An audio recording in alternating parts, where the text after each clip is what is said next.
Incendie au niveau du marché central de Ross Béthio. Mais cet incendie vraiment interpelle les autorités locales que nous sommes, mais ça interpelle aussi les autorités étatiques. Donc c'est l'occasion pour moi de lancer un appel solennel à son Excellence le Président de la République, Bassirou Diomaye Diakhar Faye, à son Premier ministre, Ousmane Sonko, vraiment de donner les instructions nécessaires pour vraiment l'exécution des travaux du marché central de Ross Béthio. On a bénéficié d'une convention avec le projet Promogem. Ça fait 2 ans, mais ça peine à démarrer. Aussi une convention avec l'AGEROUTE pour la construction d'un second marché. Mais ça aussi, ça peine à démarrer. Mais le problème principal aussi, c'est la non-présence d'unités de sapeurs-pompiers à Ross Béthio. Donc je profite de cette occasion vraiment pour inviter les autorités de manière solennelle à détacher une unité des sapeurs-pompiers à Ross Béthio. Vous savez, Ross Béthio se trouve au milieu entre Saint-Louis et Richard Toll, là où se trouvent les unités de sapeurs-pompiers. Donc 50 km de Richard Toll, 50 km de Saint-Louis. Donc ça pose vraiment une très grande difficulté vraiment pour les éléments de sapeurs-pompiers de se déplacer dans ce contexte. D'autant plus que c'est des éléments qui sont très sollicités vu les effectifs. Donc je pense que ce qui pourra régler définitivement ce problème, c'est non seulement la construction du marché central de Ross Béthio suite à la convention entre la commune et Promogem, d'une part, ou bien d'autre part avec l'AGEROUTE. Et la seconde solution consiste vraiment à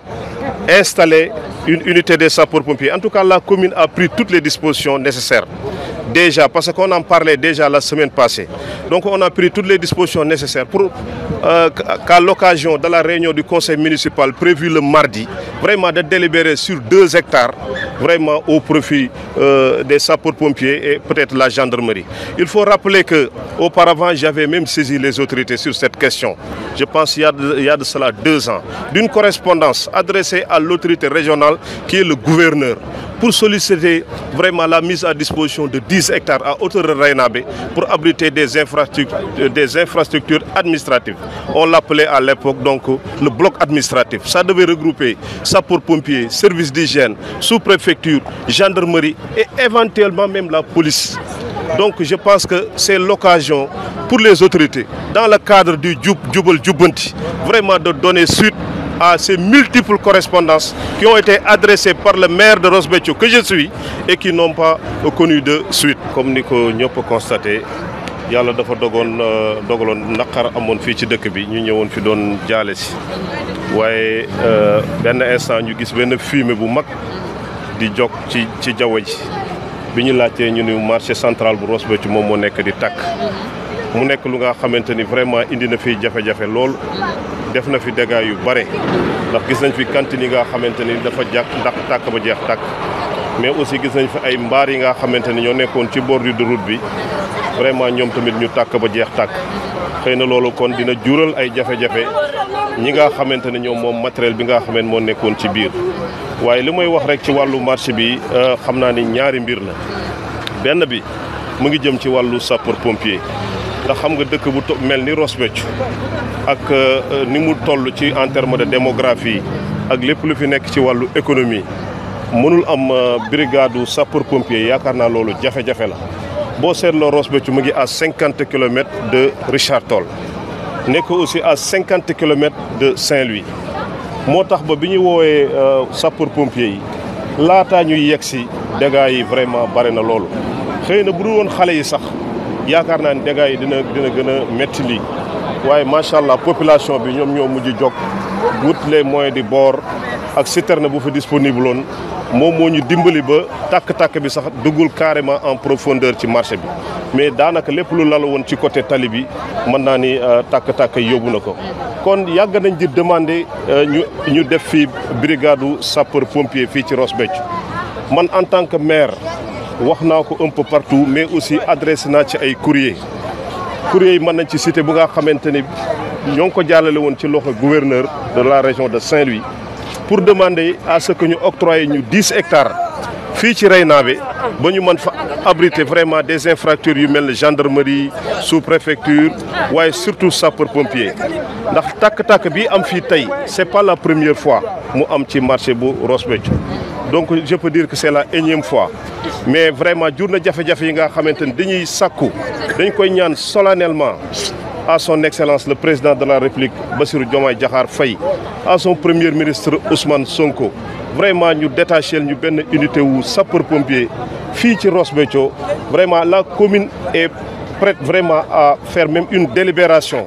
inchallah probablement le mardi bii nga xam ne dañu am conseil fas nañu yéene délibérer peut-être sur 2 hectares octroyé que sapeur-pompier kon li ciy des rek mooy la construction kon loolu foofu la ñuy talale loxo les autorités du pays le président de la République Bassirou Diomaye Faye le premier ministre Ousmane Sonko vraiment ñu dimbali ñu indil ñu fi sapeur-pompier bu dul loolu jëy day continuer rek ndax c'est même au-delà de Ross Béthio tey fi tey bu tàkk-tàkk amoon ci communes yi ko wër tamit nii rek lay mel ndax Ross Béthio sax xëy na mën nga ni am na goudron mais bu doon yooyu tamit dafay gën a jafe sapeur yéex nañu ñëw mais on comprend que ni dañuy nekk ci distance bu nga xamante ni vraiment c'est très éloigné ak fi nga xamante ni dafa am incendie bu fi accident amoon tamit noonu lay mel da ngay toog di xaar di utiliser les moyens de bord ba mar dem si ay jafe-jafe rek lay indi bu loolu jàllee ci wàllu marché bi lay ñëw marché bi ça fait 2 ans ñu amoon engagement wu AGEROUTE ci liggéey yi nga xam ne daf ko fas yéene def dans la vallée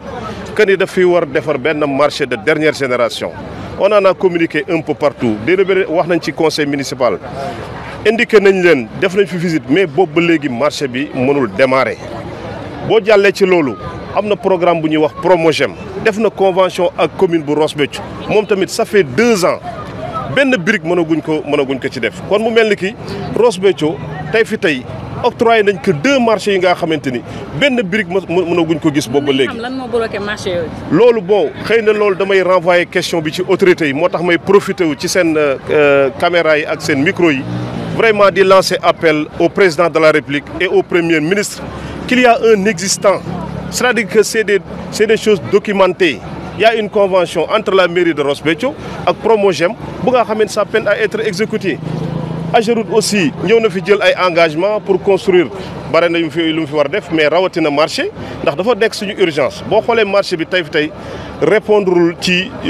critères yi nga xamante ni moom la marché vraiment di doxee raison pour laquelle chaque fois da nga fiy dégg ay incendie yu mag wala yu ndaw raison pour laquelle ñun ñu inscriroon que suñu priorité ba amoon ci ces conventions kon lu ñuy walloo rek mooy vraiment non seulement nañ ñu fi indil brigade sapeur-pompier fii ci Ross Béthio mais aussi nañ ñu wallu ci ñu démarrer les travaux de construction vraiment du marché central de Ross Béthio